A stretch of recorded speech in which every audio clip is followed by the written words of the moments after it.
మంత్రి రేవంత్ రెడ్డి గారి నేతృత్వంలో ఉప ముఖ్యమంత్రి బట్టి విక్రమార్క గారు 3,04,965 కోట్ల రూపాయలతో భారీ బడ్జెట్ను ప్రవేశపెట్టినందుకు వారికి ధన్యవాదాలు తెలియజేస్తూ, ముఖ్యంగా ఈ బడ్జెట్ తెలంగాణ రాష్ట్రంలో ఉన్నటువంటి రైతాంగం గురించి, మహిళల వికాసం గురించి, ఎస్సీ ఎస్టీ బీసీ మైనార్టీ వర్గాల అభివృద్ధి గురించి, నిరుద్యోగులకు ఉద్యోగ అవకాశాలు కల్పించడం గురించి పెద్ద ఎత్తున పెద్దపీట వేసినటువంటి మంచి బడ్జెట్.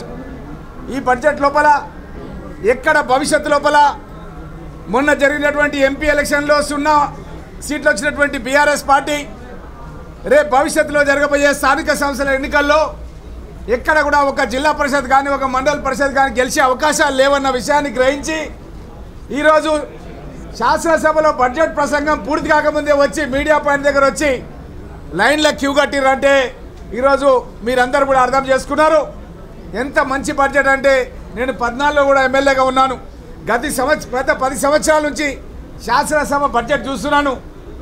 ఏ ఒక్క పని కూడా ఏ ఒక్క వర్గానికి కూడా మేలు జరపకపోగా 1,00,000 కోట్ల రూపాయలు ఈ కల్వకుంట్ల కుటుంబం అవినీతి రూపంలో వెనకేసుకున్నటువంటి ప్రయత్నం వాళ్ళు చేసిర్రు. మా గౌరవ ముఖ్యమంత్రి రోజుకు 18 గంటలు కష్టపడుతూ ప్రజలకు ఇచ్చినటువంటి హామీలన్నిటి కూడా నెరవేరుస్తూ, ముఖ్యంగా మేము 6 గ్యారంటీలు ఏవైతే ఇచ్చినామో ప్రభుత్వం వచ్చినటువంటి 48 గంటల్లో మన యొక్క శాసనసభ ప్రాంగణం నుంచే మహిళలకు ఆర్టీసీ బస్సులో ఉచిత ప్రయాణాన్ని కల్పించడం, అదేవిధంగా పేద వాళ్ళందరూ గ్రామాల్లో ఉండే 90-95% వాళ్ళకి ఇంటికి ఉచితంగా కరెంట్ ఇచ్చినాం. అదే కాకుండా గ్యాస్ సిలిండర్లు కూడా 500 రూపాయలకే ఇచ్చినాం. ఈ విధంగా మేము ఎన్నో కార్యక్రమాలు తీసుకొని వెళ్తున్న సందర్భం లోపల ఈ బడ్జెట్ కూడా అమలైతే ఎక్కడ కూడా బీఆర్ఎస్ పార్టీ పని ఖతమైపోతుందన్న ఉద్దేశంతోనే ఈ విధంగా వాళ్ళు మాట్లాడుతున్నారు. ఒకసారి మనం ఆలోచన చేస్తే రైతాంగం గురించి కాంగ్రెస్ ప్రభుత్వం వాళ్ళు గత ప్రభుత్వం లోపల ఎగ్గొట్టినటువంటి రైతు బంధుని మేము ఇవ్వడం జరిగింది. అదేవిధంగా 12,000 రూపాయల వరకు రైతు భరోసానిచ్చినాం. దగ్గర 21,000 కోట్ల రూపాయల రుణమాఫీని చేసినాం. బట్టి విక్రమార్క గారు నియోజకవర్గాల వారీగా ప్రతిపక్ష శాసనసభ్యులకు ఏ నియోజకవర్గానికి ఎన్ని కోట్లు ఇచ్చినామన్నది చాలా వివరంగా, అది రుణమాఫీ కావచ్చు, రైతు భరోసా కావచ్చు, సవివరంగా శాసనసభ సాక్షిగా చెప్పడం అన్నది మీరంతా కూడా గమనించారు.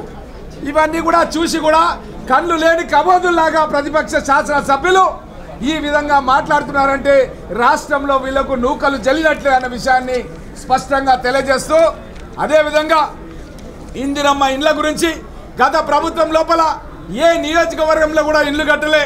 దమ్మున్న ముఖ్యమంత్రి రేవంత్ రెడ్డి గారు ఇందిరమ్మ ఇండ్లు ఉన్న దగ్గరనే కాంగ్రెస్ పార్టీకి స్థానిక సంస్థల్లో ఓటేయండి అని చెప్పి మొన్న నారాయణపేటలో జరిగిన సభలో ప్రతిపక్షాలకు సవాలు విసరడం జరిగింది.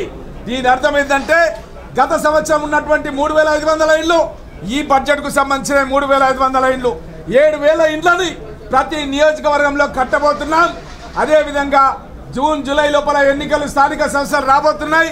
అంత లోపల ప్రతి గ్రామంలో కూడా కనీసం ఒక 40-50 ఇండ్ల నిర్మాణం పూర్తి చేస్తాం. పూర్తి చేసినాకనే ఎలక్షన్లకు పోతున్నాం. ప్రజలన్నీ కూడా గమనిస్తారు. ప్రతి గ్రామంలో కూడా సీసీ రోడ్లు కానీ బీటీ రోడ్లు కానీ దగ్గర 30-40 లక్షల నుంచి ఒక 2 కోట్ల వరకు యావరేజ్గా ప్రతి మండలంలో ప్రతి నియోజకవర్గంలో తెలంగాణ రాష్ట్ర వ్యాప్తంగా అభివృద్ధి జరిగినాయి, కళ్ళకు కనబడుతున్నాయి అన్న విషయాన్ని కూడా మీకు తెలియజేస్తూ, అదేవిధంగా సాగునీటి రంగంలో గతంలో కేసీఆర్ అతను ముఖ్యమంత్రి కాకముందు అయిన తర్వాత కొందుర్గు పరిగి లక్ష్మీదేవపల్లి ప్రాజెక్టు కడతాం. తెలంగాణ రాష్ట్రంలోనే ఎత్తైన ప్రదేశంలో ఉంది. ఇది పరిగి నియోజకవర్గానికి, షాద్నగర్ నియోజకవర్గానికి నా మిత్రుడు శంకర్, అదేవిధంగా తాండూరు శాసనసభ మనోహర్ రెడ్డి గారు ఉన్నారు, అదేవిధంగా యాదయ్య గారు ఉన్నారు, చెవెల నియోజకవర్గం నుంచి ప్రసాద్ కుమార్ గారు గౌరవ స్పీకర్ గారు ఉన్నారు. మా ప్రాంతానికి గతం లోపల మేము ప్రాణహిత చెవెళ్ళ శాంక్షన్ చేయించుకుంటే ముఖ్యమంత్రి అయిన తర్వాత కేసీఆర్ ఏం చేసిందంటే ఆ యొక్క ప్రాజెక్టును రీడిజైన్ లోపల రద్దు చేసి కొండపోచమ్మ రిజర్వాయర్కు తీసుకుపోయిండు. మా ప్రాంతంలో ఉన్న రైతులకు మట్టి కొట్టిండు. ఆ యొక్క ప్రాజెక్టు పనులు మేమంతా కూడా శంకర్పల్లి దగ్గర చందిప దగ్గర అండర్ గ్రౌండ్ టన్నెల్ తిరిగి పటేల్ ఇంజనీరింగ్ కంపెనీ యొక్క పనులను సమీక్షించినాం. కిలోమీటర్ల కొద్ది పనులు అండర్ గ్రౌండ్ పనులు జరిగితే ఆ యొక్క సాగునీటి ప్రాజెక్టు పనులు రద్దు చేసిర్రు. ఇప్పుడు మా యొక్క గౌరవ ముఖ్యమంత్రి నేతృత్వంలో బట్టి విక్రమార్క గారు, ఉత్తమ్ కుమార్ రెడ్డి గారిని మేము గతం లోపల ఏదైతే కొందుర్గు పరిగి లక్ష్మీదేవిపల్లి వర్క్ సైట్ ఉందో అక్కడికి తీసుకొచ్చి మేము ఎన్నో సభలు అక్కడ పెట్టి ఈ యొక్క రైతాంగం తరపున పోరాటం చేసినాం. ఎన్నికలకు ముందు కాంగ్రెస్ ప్రభుత్వం అధికారంలోకి రాగానే ఈరోజు శాసనసభ లోపల ఇరిగేషన్కు సంబంధించిన దాని లోపల శ్రీ ఎస్ జైపాల్ రెడ్డి పాలమూరు రంగారెడ్డి ఎత్తిపోతల పథకంలో భాగంగా కొందుర్గు పరిగి లక్ష్మీదేవిపల్లి రిజర్వాయర్ నిర్మాణాన్ని ప్రభుత్వం సత్వరమే చేపడుతుందని చెప్పి ఈరోజు బడ్జెట్ ప్రసంగంలో బట్టి విక్రమార్క గారు చెప్పడం జరిగింది. సత్వరమే చేపడతాం.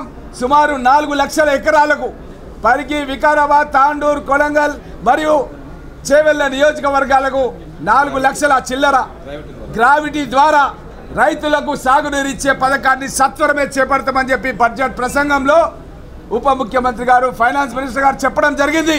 నేను అడుగుతున్నాను బీఆర్ఎస్ నాయకులను, ఇప్పటి వరకు ఇక్కడ మాట్లాడిన వాళ్ళను, 10 ఏళ్ల నుంచి మీరు అధికారంలో ఉన్నారు. గతంలో అధికారంలో రాకముందు పరిగికి వచ్చినా షాద్నగర్కి వచ్చినా ఏం చెప్పారు? తెలంగాణలో ఎత్తైన ప్రదేశం అంటే కొందుర్గు పరిగి లక్ష్మీదేవిపల్లి అని చెప్పారు. మరి ఎందుకు 10 ఏళ్లలో మీరు కట్టలేదు? మా ప్రభుత్వం రాగానే సత్వరమే నిర్మాణం చేస్తామని చెప్పి ప్రభుత్వం చెప్పడం జరిగింది. కాబట్టి బీఆర్ఎస్ నాయకులు వాళ్ళు కళ్ళు లేని కబోదుల్లాగా ఈరోజు మాట్లాడుతున్నారు. ప్రజలంతా కూడా గమనించే వాళ్ళని ప్రతిపక్షంలో కూర్చోబెట్టారు.